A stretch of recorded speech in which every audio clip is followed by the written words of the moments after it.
Assalamualaikum warahmatullahi wabarakatuh.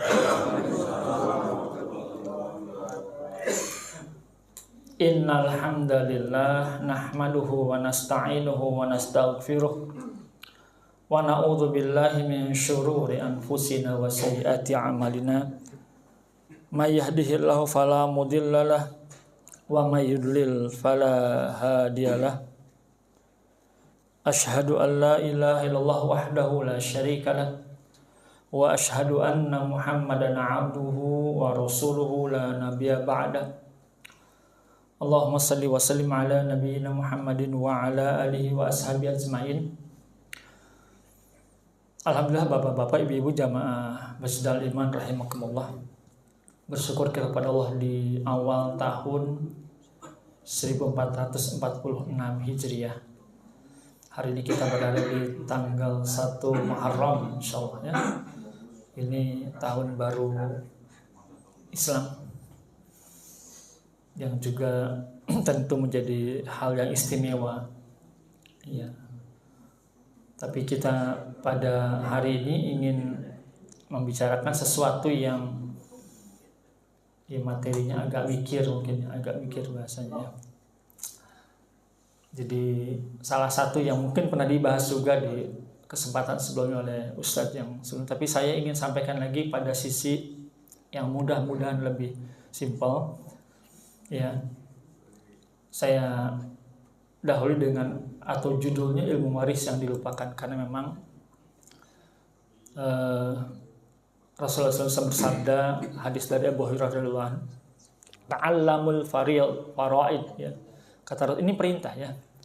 Pelajari ilmu faraid, ilmu mawaris.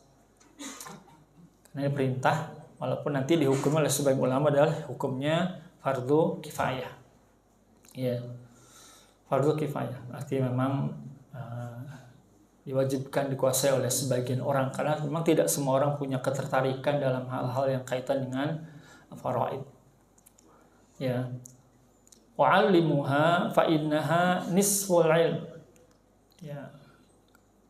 Setelah pelajari, ajarkanlah karena dia adalah separuh dari ilmu. Ya. Nah, tapi yang jadi catatan ya, wa huwa nunsa wa huwa awwal. Itulah yang nanti akan pertama, jadi dari sekian ilmu yang ada dalam Islam begitu banyak, itu ilmu fikih semuanya. Ya. Ia akan dilupakan. Ya, dan inilah ilmu yang pertama kali dicabut dari umatku. Jadi ini pentingnya ilmu waris kita mengenal, paling tidak mengenalnya. Agar kata Umar bin Khattab, pelajari ilmu waris karena semuanya termasuk bagian dari agama kalian. Beliau juga berkata, pelajari ilmu waris, ilmu nahwu dan ilmu hadis bagaimana kalian mempelajari Al-Qur'an. Ini memang sampai disyaratkan dengan mempelajari Al-Qur'an. Ayat, nah ini waris ini memang menarik ya sekalian. Yang panjang lebar ada dalam surat An-Nisa. Ya, jadi memang ini rangkaiannya di An-Nisa nih, ayat 7, ayat 11, 12 dan nanti loncat ke 156. Itu 4 ayat yang jadi landasan ilmu waris. Nah, ini diawali dari ayat ke-7-nya. Ya. Lirrijali nasibum mimma tarakal walidan. Ini penting nanti bahasannya ya. Pertama disebutkan bagi laki-laki ada hak bagian harta peninggalan ibu bapak. Wal aqrabun, dan juga kerabat. Walin nisa'i, disebutkan bagi wanita ada hak pula. Ya. Walin nisa'i nasibun mimma taraka wa tarakal walidan. Kenapa disebutkan khusus nih ada poin wanita ada hak pula? Karena selama zaman jahiliyah ya, wanita itu tidak termasuk ke dalam ahli waris. Jadi zaman jahiliyah wanita nggak masuk dalam ahli waris. Artinya zaman di Arab, di masyarakat Arab tuh wanita tuh nggak dapat ahli waris, nggak dapat waris. Maka ketika dalam Islam mendapatkan separuh dari laki-laki, itu sudah peningkatannya, karena dulunya bukan ahli waris. Bahkan bukan jadi ahli waris, bahkan menjadi warisan, bagian yang diwariskan. Perempuan itu, laki-laki meninggal punya istri Kan tidak, zaman Harun banyak tidak satu istrinya gitu kan. Nah istrinya tuh jadi bagian yang diwariskan kepada anak-anaknya. Gitu. Jadi benda dong. Ya, jadi benda. Memang dianggap benda kalau. Maka ketika Islam hadir, mengangkat derajat perempuan yang tadinya tidak mendapat warisan bahkan jadi harta warisan, yang atau harta yang ditinggalkan dibagi-bagi gitu, boleh milih tuh anaknya tuh ibunya yang mana gitu, ibu tirinya dipilih gitu. Ya.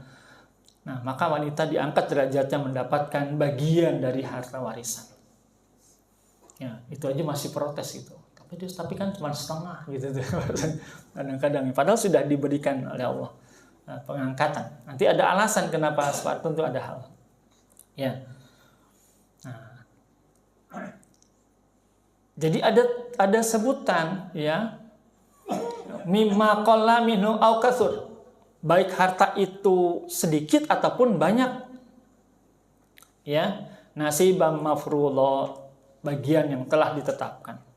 Jadi nggak cerita sedikit atau banyaknya. Warisan itu adalah ya ketika orang punya orang tuanya meninggal, katakan ada seorang ayah atau ibunya meninggal lalu bersepakat membagikan warisannya, maka ketika bicara warisan itu bukan bicara sedikit banyak, tapi bicara apa? Ketaatan kepada aturan Allah. Jadi landasannya itu taat kepada aturan Allah, itu dapat berkah di situ gitu. Bukan karena masalah sedikit udahlah bagi rata aja gitu kan, kadang-kadang ya.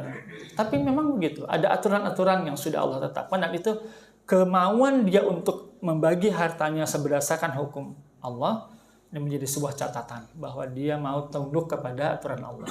Di sanalah ada keberkahan harta. Gitu ya. Jadi ini dulu yang menjadi penghantar betapa pentingnya kita minimal mengenal, kalaupun nggak mendalami, mengenal ilmu waris tafaroid ini. Ya. Nah, jadi kalau sebelum bicara masalah warisan ini kita bicara tentang harta apa sih yang di at-tarikah atau tirkah gitu ya. Barang peninggalan dari seseorang yang meninggal. Semua harta atau hak secara umum yang menjadi milik si mayit. Jadi memang siapa yang meninggalnya nih, nah dia punya harta apa, harus dirunut dulu, ditentukan. Ya, makanya di sini kan bahasanya kalau nanti ada masalah panjang kan, kalau yang meninggal suami hartanya kalau di kita kan ada gonogini dan sebagainya, itu diperjelas dulu. Apa saja yang masuk, bukan hanya masalah kan kebayang masalah rumah tangga, ternyata sangat banyak yang memang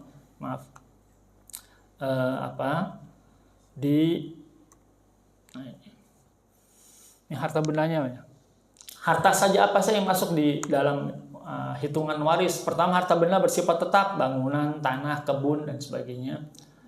Harta benda bersifat tidak tetap atau bergerak ya, seperti uang tunai, kalau nyimpen duit di brankas gitu ya, peralatan, kendaraan, pakaian dan lain-lain.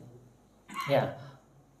Nah, ketiga, hutang orang lain, maksudnya piutang. Ada orang yang piutang ya, jadi si mayit meninggal, ada orang-orang yang hutang kepada dia. Itu jadi bagian yang harta yang dihitung nanti. Harta benda yang telah digadaikan oleh si mayit dan boleh ditebus. Kalau ada dia gadain tanah gitu, boleh ditebus sama ahli warisan, itu jadi bagian dihartakan. Ya. Harta benda yang telah dibeli oleh si mayit selama hayatnya dan berupa pembelian yang telah dibayar uangnya tapi barangnya belum diterima. Itu juga bagian yang dihitung nanti. Nah, kemudian yang lain seperti ya, simpanan di bank, saham, asuransi dan sebagainya. Kalau yang dibenarkan secara syariat, ya harta lain yang mau dikembalikan. Jadi memang cukup banyak nih yang mau dirunut, gitu ya. Baik, saya ini dulu nih. Ini ayatnya kan panjang nih. Ibu, ya, 11 ini hanya sedikit saya bukan. Jadi poinnya tidak. Bayangkan ibu bapak ibu sekalian, ketika cerita Allah mewajibkan kita sholat. Sholat kan hal yang sangat penting gitu. Tiang agama dia.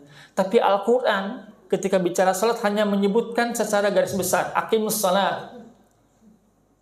Dirikanlah sholat. Tata caranya seperti apa, berapa kali, itu di Al-Quran kan nggak ada. Adanya di mana? Dalam hadis. Penjelasan tentang sholat itu, berapa kali, tata caranya seperti apa, itu adanya dalam sunnah. Ya. Wa atuz zakah, zakat juga begitu. Zakat kan masalah harta juga, tapi penjelasan zakat ya berapa persen segala macam apa yang dizakati adanya di hadis. Jadi kalau betapa penting aqimus shalah wa atuz zakah, hal yang penting di Quran tidak disebutkan secara detail. Tetapi masalah waris, bayangkan ya. Itu Al-Qur'an yang langsung menyebutkan angka-angkanya. Ya, angkanya disebutkan. Ini salah satu contoh di ayat 11 ini. Ya. Jadi sampai kan angka-angka disebutkan ini, ya. Bagi laki-laki meninggal, bagi laki-laki, 2 bagian perempuan, terus sepertinya sekian, sepersekian. Ini betapa memang tujuan Allah menjadikan waris ini secara rinci di hadis, apa salah satunya hikmahnya? Karena itu sudah Allah yang menetapkan, peluang untuk mendebatnya itu nggak ada. Jadi penetapan bahwa laki-laki mendapatkan 2 bagian dari perempuan atau perempuan dapat setengah dari laki-laki itu nggak bisa didebat. Kenapa? Karena Allah yang langsung tetapkan. Kalau hadis orang masih bisa debatable gitu. Jadi kalau sekarang mulai ada wacana-wacana ya dulu gitu kan, mulai ada feminis, orang-orang gerakan pembela perempuan seolah-olah Islam gak adil. Karena dulu kan katanya kenapa perempuan separuh, karena yang cari harta kan laki-laki, perempuan. Bukan itu masalahnya. Nanti ada hal-hal yang berkaitan. Kenapa? Karena laki-laki punya tanggung jawab ya untuk menafkahi anak dan istrinya. Walaupun ya kalau perempuan kan mendapat jatah justru dari dinafkahi oleh suaminya. Ya. Jadi ini kita tidak lihat angka-angkanya dulu, tapi betapa memang ya disebutkan sepersekian siapa yang dapat dan sebagainya. Itu di Quran sudah ada, walaupun nanti ada tambahan penjelasan dari hadis. Jadi An-Nisa tadi ayat 7, An-Nisa ayat 11, ayat 12 gitu ya. Sama nanti. Ya, istri berapa, ya suami berapa. Nanti kita lihat. Ya, nah tambahan nanti dari 13 ya tentang kalalah. Ya. Nah, ini ada tambahan penjelasan dalam ayat 13-nya. Nanti nyambung lagi ke ayat 176 ya, bagian akhir. Ya. Nah, ada sebelum bicara waris ada 3 istilah nih harus kita juga sama-sama runut ya. Karena di ayatnya kan tentang fardhah ini ya, mimba diwasiatin audain, pembagian waris itu sesudah dipenuhi wasiat ya, dan atau sudah dibayar hutangnya, ada wasiat ada hutang ya yang harus jadi. Nah, kata-kata kan faridatan minallah ya, kenapa disebut ilmu faraid gitu, kenapa kan waris tapi jadi disebut ilmu faraid, karena memang di ayatnya sebutan faridatan minallah. Ini ketetapan faridah dan tadi waris itu dari Allah, langsung dari Allah ketetapannya ya. Jadi ini penting. Ya, ada 3 yang sebelum bicara waris jadi bicara 3, ada hibah, ada wasiat, ada waris. Ini perlu sama-sama kita pahami dulu. Ya. Nah, tapi ada yang menarik Bapak sekalian di ayat bagian belakangnya ya. Ayat belakangnya abaukum wa abnaukum la tadruna ayyuha aqrabu lakum naf'a. Ini penting ya.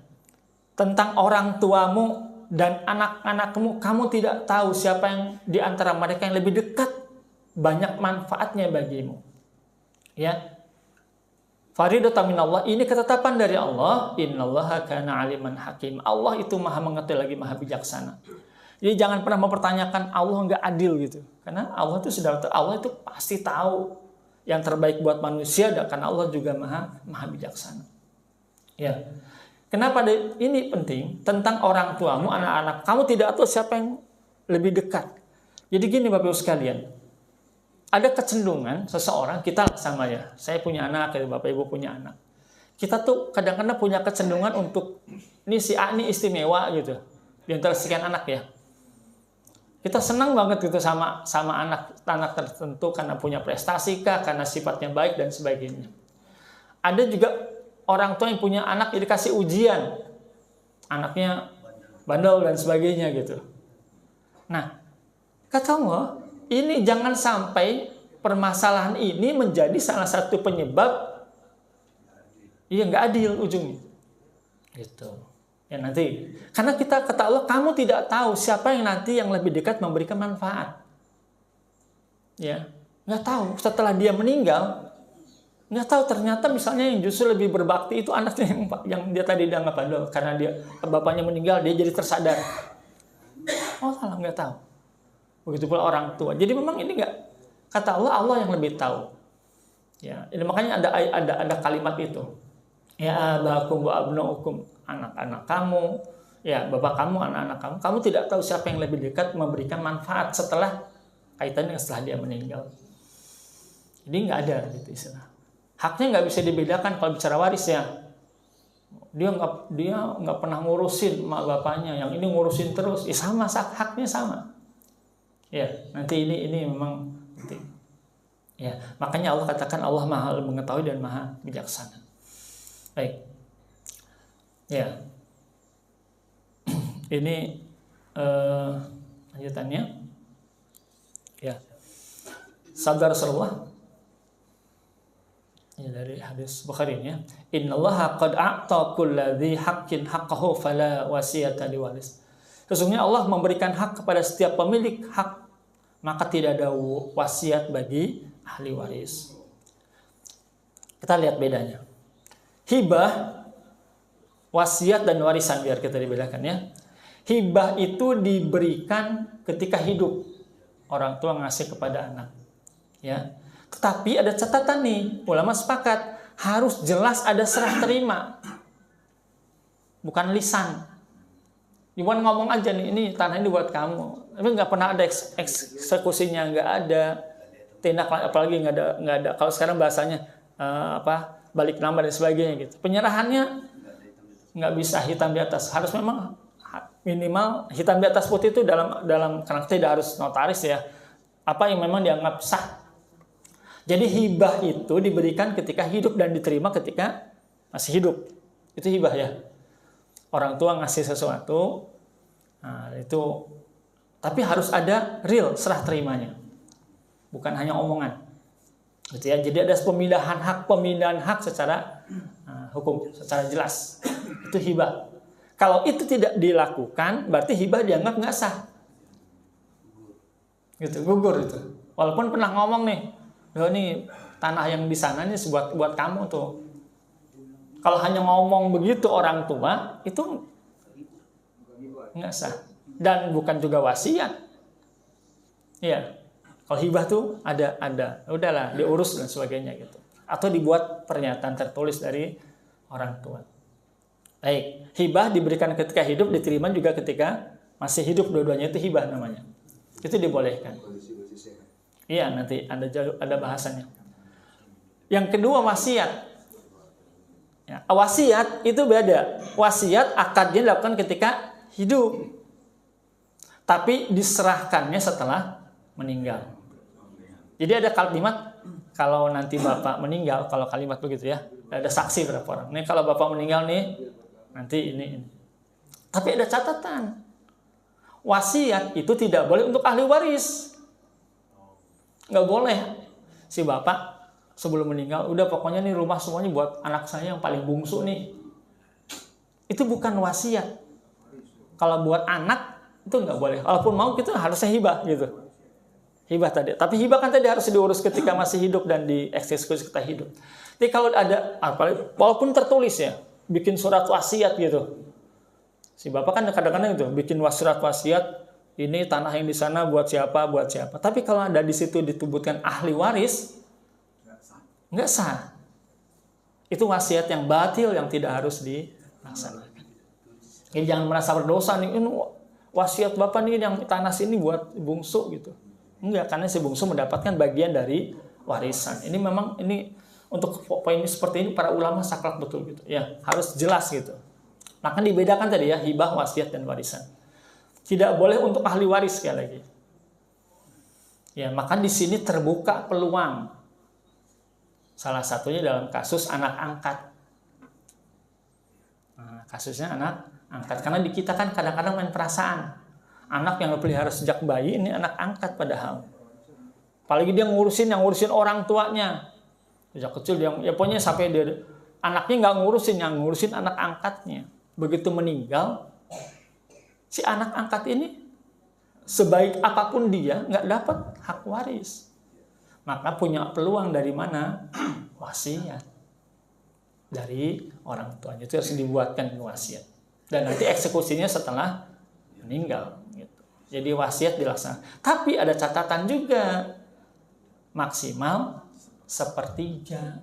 Nggak kayak di sinetron. Kalau di sinetron ada tuh. Anak-anaknya karena bergajul gitu. Anak-anaknya nggak mau ngurusin. Ini yang baik banget anak angkatnya. Anak-anaknya kalau bahkan mengharapkan kematian bapaknya biar dapat cepat waris kan.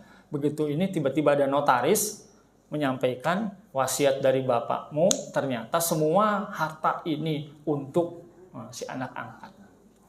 Batil. Maksimal sepertiga dari harta. Jadi kalaupun nanti dibuat warisan dan ternyata melebihi sepertiga itu, ya dibatalkan juga, itu batal di hukum itu biasanya. Baik ya. Yang ketiga warisan. Kalau warisan berlaku otomatis begitu meninggal berlaku dan sudah ada aturan Allah diserahkan setelah meninggal. Jadi tadi jelas aturannya jelas. Jadi ini dibedakan dulu antara hibah, wasiat dan warisan. Baik. Ya. Tadi ya Allah memberikan, jadi sesungguhnya Allah memberikan hak kepada setiap pemilik hak, maka tidak ada wasiat bagi ahli waris. Jadi ahli waris nggak boleh menerima wasiat. Ya, baik. Pertanyaannya, boleh nggak membagi warisan sebelum mati, sebelum meninggal? Gitu ya. Boleh ya, daripada ribut kan kadang-kadang Bapak gitu ya. Daripada ribut nih, kalau saya meninggal dibagi warisan, bagi-bagi sekarang deh. Nah, para ulama berpendapat, jika pembagian pertama nih kondisinya beda, tergantung kondisi ternyata. Jika pembagian tersebut dilakukan dalam keadaan sehat walafiat, bapaknya masih sehat, anak-anaknya semua sehat, ya. Artinya tidak dalam keadaan sakit yang menyebabkan kematian, maka pembagian tersebut disebut dengan hibah. Tadi ya, hibah, harta pemberi, dan hibah jelas harus ada eksekusinya, jelas. Ya. Bukan pembagian harta warisan, dan ini tidak harus mengikuti hitungan waris. Kalau hibah, dia punya 5 anak nih, punya tanah misalnya katakanlah 1000 meter gitu, udahlah nih bagi 5 aja, gitu. Nah untuk kasus hibah ini boleh, bapaknya masih sehat, anaknya sehat, udah bagi 5 rata, anak perempuan laki-laki boleh. Gitu ya, kalau memang kondisinya masih kondisi sehat.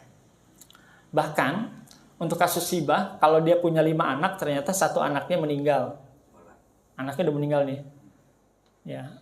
Tapi kan dia punya anak lagi, dia punya cucu gitu ya. Nah pada kasus kalau hibah, si orang tua bilang, saya bagi 5 tetap nih gitu, ya. Bagi 5 nih, bagi rata, yang ini buat keturunan dari yang meninggal ini, boleh kalau yang meninggal. Tapi kalau kasus waris, ya, ini anak meninggal duluan, ya, lalu baru bapaknya meninggal, dalam kasus tertentu bisa jadi cucu ini malah nggak dapat waris. Nanti ada beberapa kondisi ya, ada kondisi-kondisi tertentu. Duluan anaknya meninggal daripada orang tua. Iya, kasus anak meninggal duluan. Jadi anak yang meninggal itu dia punya anak. Iya, yang meninggal itu punya anak, belum tentu dapat waris, belum tentu bahasanya. Tergantung itu kondisi siapa nih, saudara. Kalau anak yang lainnya adalah anak, jadi anak yang meninggal itu laki-laki atau perempuan itu dulu nanti. Laki-laki. Nah, kalau laki-laki masih punya peluang, ya. masih punya peluang dapat waris dari kakeknya meninggal ini. Tapi nanti ada beberapa kondisi, kita nanti ada bahasan tersendiri. Ya, gitu ya. Baik, yang kedua, tadi kan kondisi sehat boleh nih dibagi. Kedua, jika pembagiannya dilakukan dalam keadaan sakit berat, udah kelihatan sering sakit berat gitu, dan kemungkinan berakibat kepada kematian. Walaupun kematian kan nggak tahu, tapi ini sudah mulai sakit-sakitan, mulai kepikiran baru, udah mulai sakit-sakit, aduh, daripada ribut udahlah bagi-bagi. Nah, ulama berbeda pendapat di sini menyikapinya. Ya, gitu ya. Mayoritas ulama berpendapat hal tersebut bukanlah termasuk kategori hibah. Jadi hibah nggak boleh kalau udah sakit-sakitan bagi-bagi daripada ribut gitu. Iya, nggak boleh. Tetapi sebagai wasiat, dan wasiat itu sekali lagi tidak boleh kepada. Jadi jelas ya, Tidak boleh wasiat kepada ahli waris seperti anak, istri, saudara. Tidak boleh lebih dari sepertiga karena tadi wasiat ya dari seluruh harta. Wasiat berlaku ketika pemberi wasiat sudah meninggal. Jadi kalau sudah gitu ya. Atau tadi jadi harus sisa hartanya di luar wasiat adalah waris. Jadi memang harus dihitung. Kalau sudah sakit-sakitan baru dibagi-bagi gitu, justru para ulama tidak membolehkan. Dalam artian untuk dibagi menghindari. Jadi kenapa niatannya? Daripada ribut, nah gitu nggak boleh. Ya ini kalau jadi memang seolah-olah menghindari hukum Allah kalau gitu. Ya. Atau tadi karena lebih sayang sama anak perempuannya, kasih anak perempuannya gitu ya. Nanti dapat setengah saya bagi dulu dibagi rata. Gitu. Nah itu terjadi sebelum meninggal. Baik ya. Ini dulu poin-poinnya. Nah sebelum pembagian waris kan ada ayatnya tadi mimba diwasiatin yusi biha audain. Pembagian itu waris baru boleh dilakukan setelah dipenuhi wasiat, yang kedua ini dibayar hutang. Jadi sebelum bagi waris memang harus tanya dulu ada wasiat atau tidak, ya wasiat yang sah tadi ya, dan ada hutang atau tidak. Jadi hutang nanti dibayarkan dari harta si mayit. Ya, jadi ada poin-poin das. Jadi karena dari ayat ini maka harta sebelum warisan untuk apa saja sebelum bagi waris nih? Pertama untuk biaya pemakaman.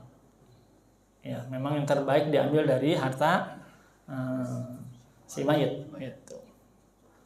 Semuanya proses dari mulai makam dari macam-macam sampai ke biaya pemakaman. Kalau kita ada biaya gitu, ya.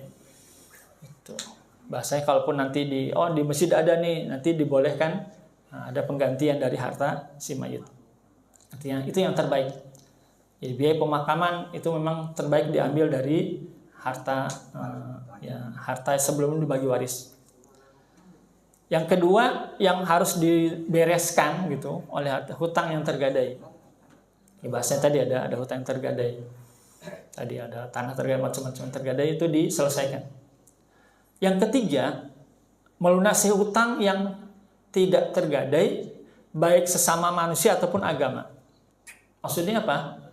Kalau sama manusia jelas ya, ada utang piutang kan makanya suka berpesan kan, kalau ada utang piutang hubungi ahli waris. Karena itu harus diselesaikan dulu sebelum dibagi. Tapi ada juga hutang agama. Maksudnya apa? Tadi kaitan dengan fidyah. Ya, pas meninggal ditanya dulu pernah nggak ada puasa yang ditinggalkan gitu. Itu harus diselesaikan dulu. Buat bayar fidyah atau kifarat. Ya, jadi kewajiban agama yang harus mengeluarkan harta. Ya.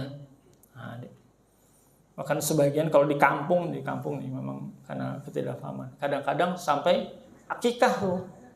Saya dulu di Cibitung gitu. Udah meninggal baru akikah gitu karena belum akikah. Padahal memang tidak ada contohnya ya. Enggak ada contohnya jelas. Tapi saking ininya gitu. Kayak dianggap utang kan akikah tuh jadi pas meninggal baru akikah. Walaupun itu tidak dicontohkan. Tapi yang jelas hutang agama itu dalam artian tadi ya fidyah, misalnya dia sakit lagi sakit, ya nggak meninggalkan puasa atau mungkin tahun-tahun sebelumnya boleh jadi, ya dirunut kalau masih memungkinkan dihitung, dikeluarkan dulu untuk melunasi, jadi hutang kepada Allah itu, ya. Nah, jadi sebelum harta warisan tadi hutang, kemudian wasiat, tunaikan wasiat maksimal 1/3, tapi kan maksimal 1/3, saya agak percepat ya.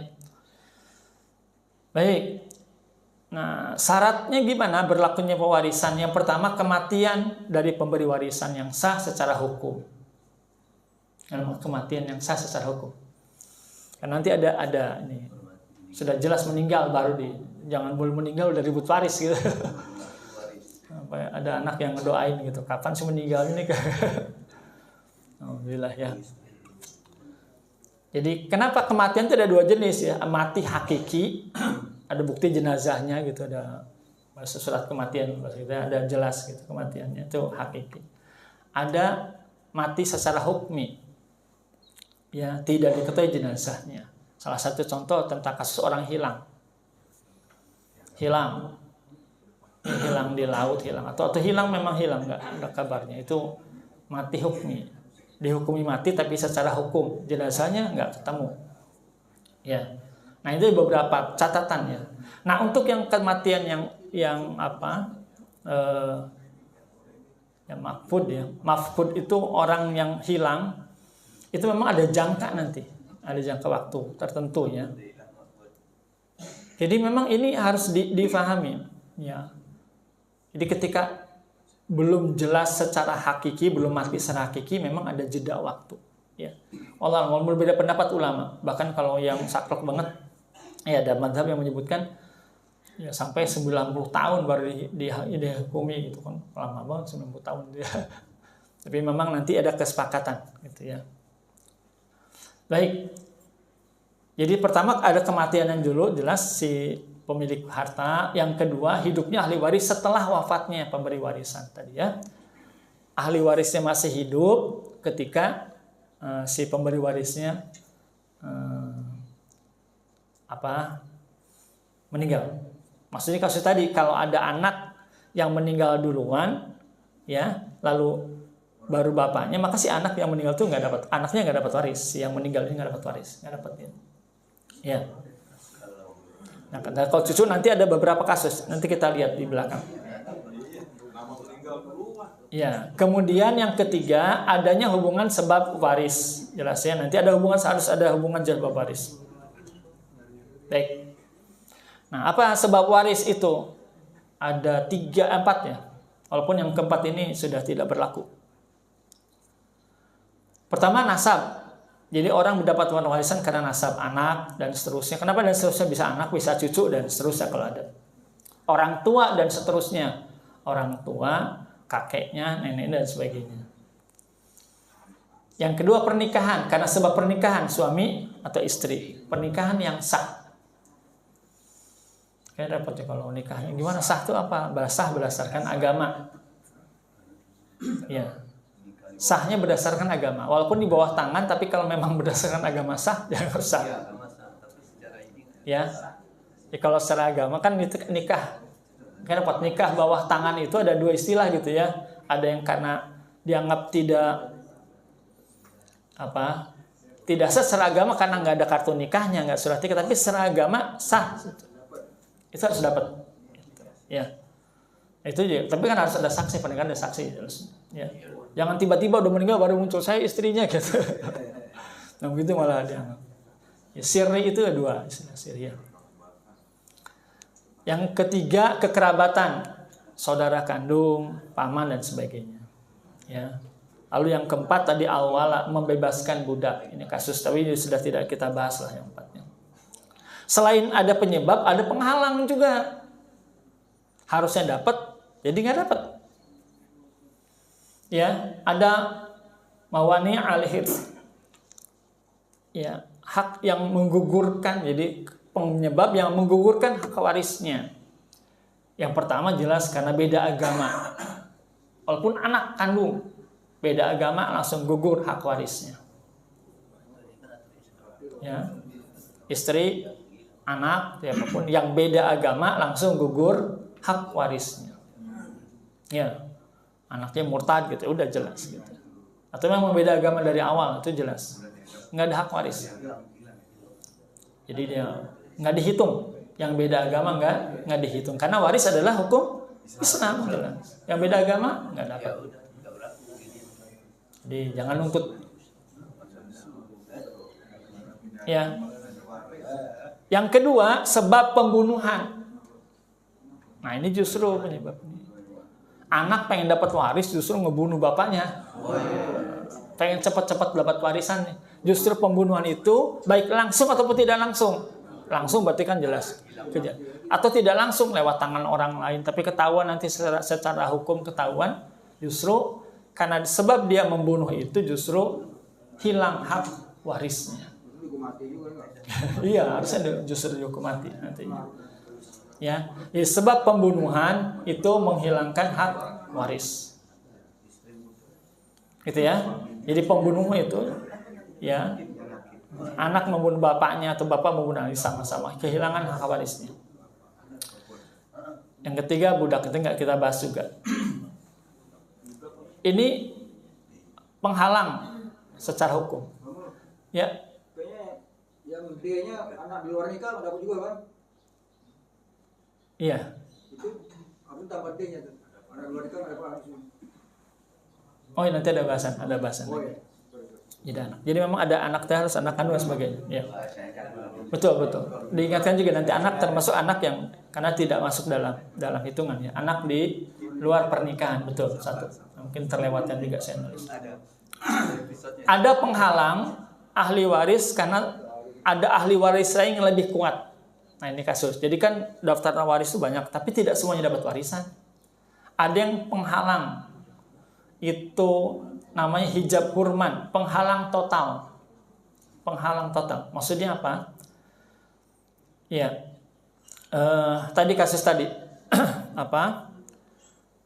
Kakak atau adik, maksudnya kakak adik yang meninggal ya, saudara kandung. Saudara kandung kan termasuk ahli waris, tetapi akan terhalang ketika si meninggal ini punya anak laki-laki. Maksudnya gitu ya. Ada yang meninggal, punya anak laki-laki satu saja gitu, atau anak perempuan berapa? Tapi anak laki-laki, maka kakak dan adiknya, arti paman dari yang si anak itu, kakak dan adik yang meninggal itu tidak mendapatkan hak waris, itu terhijab oleh anak laki-laki.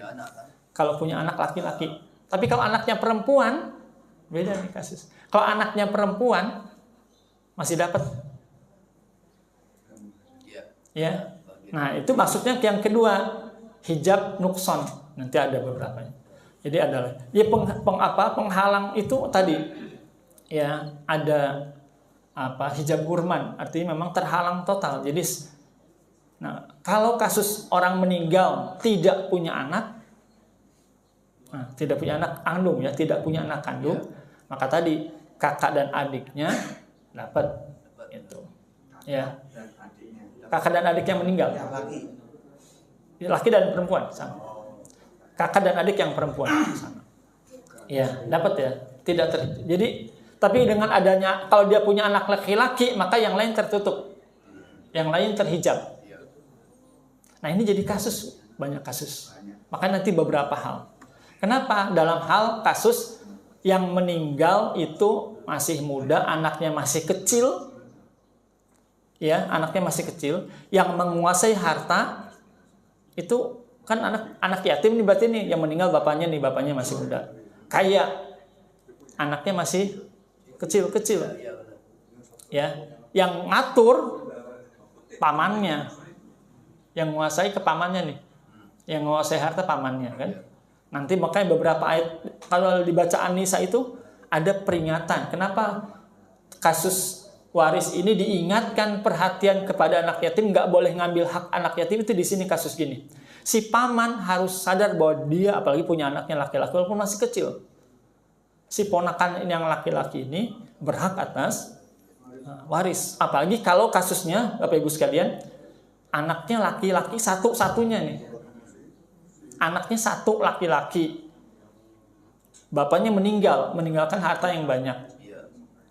Ya. Lalu yang menguasai kan pamannya, adik atau kakak dari si yang meninggal nih. Dia nggak punya hak yang meninggal karena terhalang ada anak, tapi dia orang dewasa, gitu ya. Akhirnya dia ngelola hartanya kan, harta dari si anak yatim. Padahal yang berhak dalam kasus ini, kalau si meninggal ini udah nggak punya orang tua, kalau masih punya orang tua dapat duluan gitu.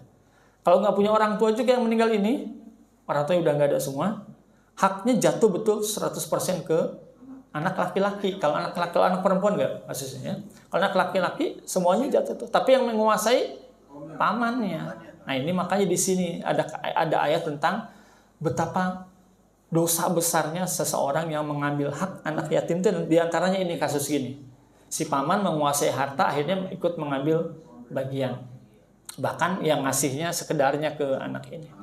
Ini banyak kasus-kasus kayak gini. Ya? Iya. Kalau anaknya perempuan si paman dapat, tapi bagiannya kan nggak banyak juga. Tapi anak perempuan itu dapat. Anak perempuan dapat 2/3. Ya, setengah ataupun 2/3. Kalau kasus cuma satu dapatnya setengah. Kalau lebih dari satu nanti 2/3 ya dari. Ya. Jadi si paman ini betul-betul harus paham kalau dia ngambil hak gitu yang bukan haknya. Ya, kalau ada anak dia nggak berhak sama sekali gitu. Ya, ini memang penting diingatkan betul gitu. Makanya dosa besar ketika ngambil harta anak yatim itu salah satu kasusnya ini. Ya kayak gini. Ya, bahkan disebutkan di An-Nisa disebutkan seperti dia makan bara api ke dalam perutnya setiap dia mengambil. Lalu ada terhalang sebagian hijab nukson. Maksudnya apa? Hijab nukson itu kasusnya kayak gini. Terhalangnya dia tetap dapat bagian tapi nggak utuh. Istri kan suami istri gitu, suami istri suaminya meninggal, lalu nggak punya anak, gitu ya, nggak punya anak. Si istri dapatnya berapa? Kalau suaminya meninggal belum punya anak nih, istri dapat berapa, Bu? Kalau istri berapa? 1/4. Kalau nggak punya anak. Ya, tapi kalau punya anak, istrinya dapat 1/8. Istrinya ya dapat 1/8. Nah, anak ini menjadi hijab bagi hijabnya separuh gitu. Karena ada anak, jadi istrinya dapat separuh dari haknya. Kalau itu hijab nukson gitu. Kalau nggak terhalang, dapatnya 1/4. 1/4 kalau nggak punya anak. Sisanya Kan ada kakaknya, ada makanya ada ke samping nanti. Ada ke samping, ada Dekat atas. ke samping atas. Kalau di kampung kakak cuekin aja biasanya kakaknya nggak dapat dari kamu. Ya, betul. Istrinya 2 masing-masing dapat 1/4. Enggak 1/4 buat berdua itu. Iya buat. Kalau istri 4 itu juga 1/4. Iya 1/4 dibagi 4 gitu. Bukan 1/4 habis semua dong kalau masing-masing 1/4. ibu kandungnya ada. Dapat. Apa? Nah, tapi sekarang situasi sama istri semua. Iya itu masalah. Kan orang tua dapat ya. Orang tua dapat 1/6. Orang tua kan dapat 1/6 dari harta anak yang meninggal. Kasusnya memang begitu Pak Ardi sekarang tuh. Banyak sekarang orang tua dilupakan begitu meninggal, nggak dapat jatah tuh orang tuanya tuh. Padahal kalau orang tuanya masih ada, mendapat hak 1/6 dari harta si mayit. Ya, udah masih istrinya ya hanya 1/4 paling banyak gitu. Perempuan orang tuanya 1/6. Ya. Jadi memang ini masalahnya. Ya. Oke, kita lihat dulu ya. Baik, cara mendapatkan warisan. Ya. Yang pertama dengan mendapatkan warisan jatah tertentu. Tadi sepersekian di Quran disebut ashabul furud itu sudah pasti. Ya. Ibu sekalian tolong perhatikan ini. Jadi yang mendapatkan sepersekian itu tadi istri ya, kemudian orang tua gitu ya, banyak nanti beberapa. Ya, dan tadi beberapa kasus anak perempuan ya. Nah, tapi istri dan orang tua khususnya itu. Tapi anak itu dapatnya termasuk asib, sisa. Walaupun banyak dapatnya sisanya gitu. Artinya sudah pasti dapat dulu, ke atas adalah ke orang tua gitu. Ya, ke samping istri atau suami. Sudah dapat pasti dapat tuh. Ya. Pasti dapat sekian ini jelas gitu. Nanti sisanya untuk anak. Nah, itu yang dibagi buat anak tuh setelah diambil jatah untuk istri dan orang tua kalau ada. Gitu ya. Nah, gitu ya. Maka Rasulullah menyebutkan berikan jatah faraid kepada yang berhak, jika masih ada sisa berikan kepada yang lelaki yang paling dekat. Jadi kedekatan itu nanti berpengaruh. Nanti ada sebab. Pokoknya disebutnya pertama laki-laki dulu gitu. Karena jadi kan adanya laki-laki jadi hijab bagi yang lain. Betul ya. Memang begitu nanti. Baik. Hubungan mayit dengan ahli waris. Ada 4 ini. Ya. Yang vertikal, usul. Ya, ayah, ibu, kakek dan seterusnya. Jadi kakek bisa dapat kalau ayah ibunya meninggal, udah meninggal kakeknya dapat. Gitu. Jadi kasusnya gitu. Jadi nanti kakek juga terhijab juga kalau masih yang meninggal tuh si A gitu, si A meninggal masih nggak punya orang tua tapi masih punya kakek, maka kakeknya dapat. Gitu ya. Tapi kakek dari bapak. Dari bapak. Kalau bapak kakek dari ibu nggak dapat. Darah berarti Pak, darah. Ya, gitu ya. Baik, saya percepat lagi. Furu ke bawah ya, anak, cucu dan seterusnya ke bawah. Ya, lalu ke samping. Hawashi, cabang usul saudara kandung, paman dari ayah dan sebagainya. Nah, yang keempat ini penting, zawil arham. Zawil arham itu semua laki-laki yang hubungannya mayit dipisahkan wanita. Terhijab dia gara-gara ada hubungannya oleh wanita. Zawil arham dalam mazhab Imam Syafi'i sepakat nggak dapat bagian nih, nggak dapat bagian waris. Contohnya tadi kakek tapi dari anak perempuan. Dari ibu, maksud kakek dari ibu. Jalur ibu. Kan kakek itu dua, kakeknya sih. Kakeknya bisa dari bapak, dari ibu. Nah, kakek dari bapak, kalau si bapaknya udah meninggal, kakeknya dapat. Tapi kalau kakek dari ibu, walaupun ibunya sudah meninggal, kakeknya nggak dapat. Itu dawil arham disebutnya. Ya terhalang karena dia hubungannya ternyata dengan si perempuan. Termasuk cucu. Nah, dalam kasus ini cucu juga begitu, Pak. Cucu, ya, kalau cucu dari anak laki-laki masih punya peluang dapat, ya, dari anak laki-laki. Kalau cucunya dari anak perempuan nggak dapat. Ini sekilas dulu ya, biar nanti nggak. Saya percepat. Nah, ini terakhir ya. Tahapannya gimana? Tahapan pembagian waris. Pertama, kumpulkan semua anggota keluarga mayit yang punya hubungan waris. Ngumpul bareng gitu ya. Tapi harus ada yang mengarah. Makanya butuh. Dibaca harus ada yang mengarahkan. Gitu. Ada ulama, ada siapa yang mana. Coret yang mahjub. Yang mahjub itu yang tadi terhalang tadi ya. Ya, nanti kita kasih ada contohnya. Tentukan jatah masing-masing. Jika ada sisa, berikan kepada asib. Jika tidak genap, lakukan penyesuaian. Nanti beberapa contoh. Ini tahapannya. Saya terakhir langsung ke sini. Ini contoh kasus ini biar lebih jelas. Nanti kita mainkan sedikit dari sini. Contoh kasus. Suami meninggal. Seorang laki-laki meninggal, punya ahli waris. Yang pertama, ibu. Ibu dari yang si mayit.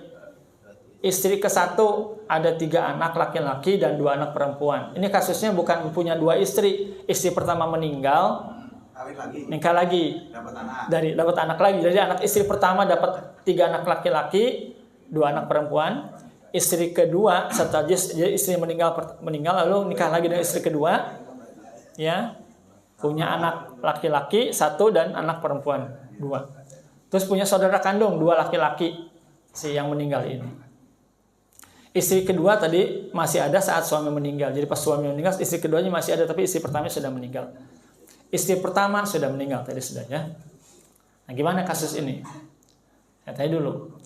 Kan tadi pertama balik ke atas nih. Kumpulkan semua anggota nih yang tadi dikumpulkan semua nih, ya. Ibunya istri yang kedua tadi dengan anak-anak kumpul, lalu saudaranya kandung berarti laki-laki berarti paman dari si anak-anak ini ya. Nah, coret yang mahjub. Yang mahjub siapa di sini? Saudara kandung. Kakak atau adik dari si yang meninggal nggak dapat. Kan dia punya saudara kandung 2 laki-laki tuh. Yang saudara kandung nggak dapat. Kenapa? Karena dia punya anak laki-laki. Yang meninggal masih punya anak laki-laki, maka saudaranya ini, kakak dan adiknya nggak dapat, terhalang. Jadi mahjub, yang saudara kandung nggak dapat kasus ini ya. Itu dulu ya. Tentukan jatah masing-masing. Nah, nanti kelihatan. Yang pertama yang ditetapkan itu ibu. Masih ada ibu kan? Ibunya dapat 1/6. Gitu ya. Ibunya dapat 1/6. Istri yang pertama dapat nggak? Istri yang pertama dapat nggak? Nggak dapat karena sudah meninggal duluan.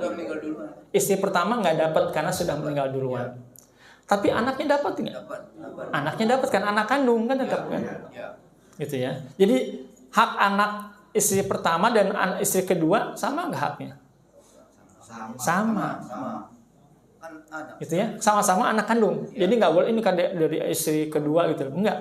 Anak pertama dan anak kedua, anak-anaknya itu istri pertama, istri kedua sama-sama haknya. Gitu ya. Tapi yang dihitung, jadi ibunya dapat 1/6, istrinya dalam hal ini dapat berapa? 1/8. Karena punya anak kan. Sisanya buat anak. Anak laki-lakinya berapa? 4, anak perempuannya 4. Jadi dihitungnya berapa? Gimana ngitungnya tuh? 12. Gitu ya, biar gampang ya.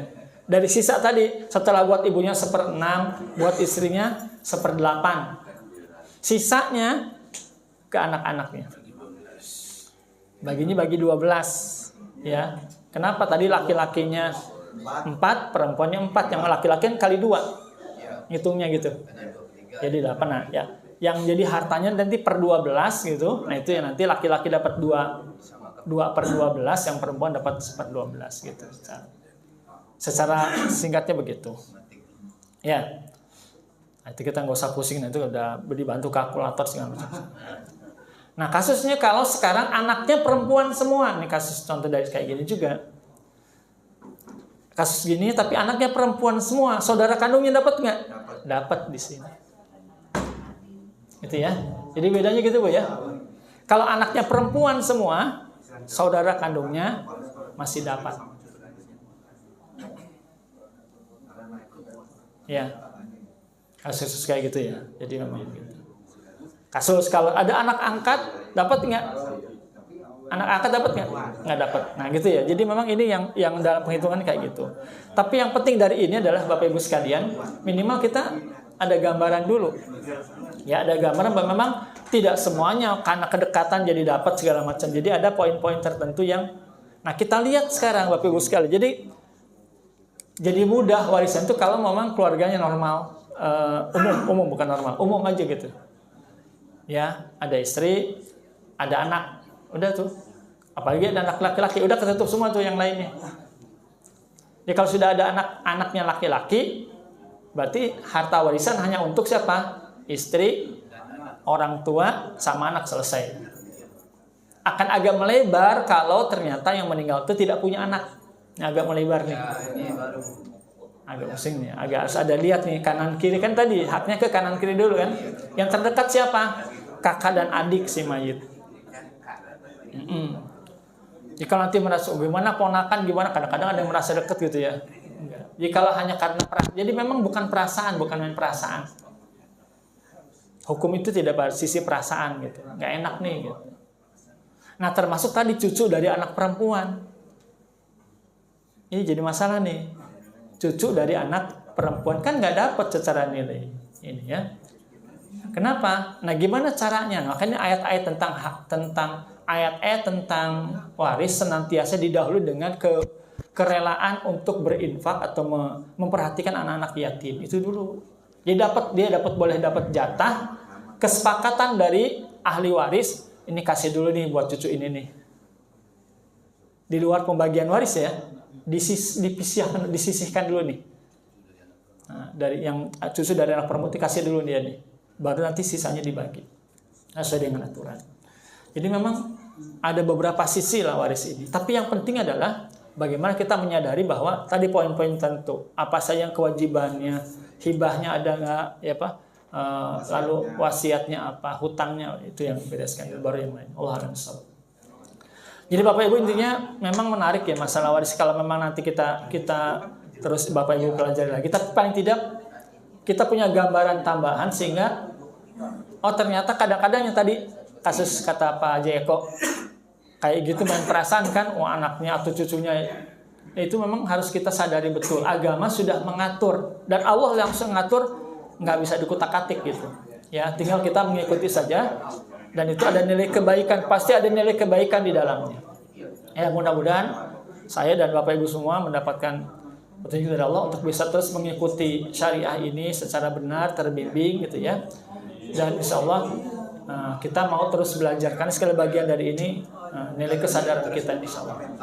Ya tidak cukup ya hanya nanti banyak hal.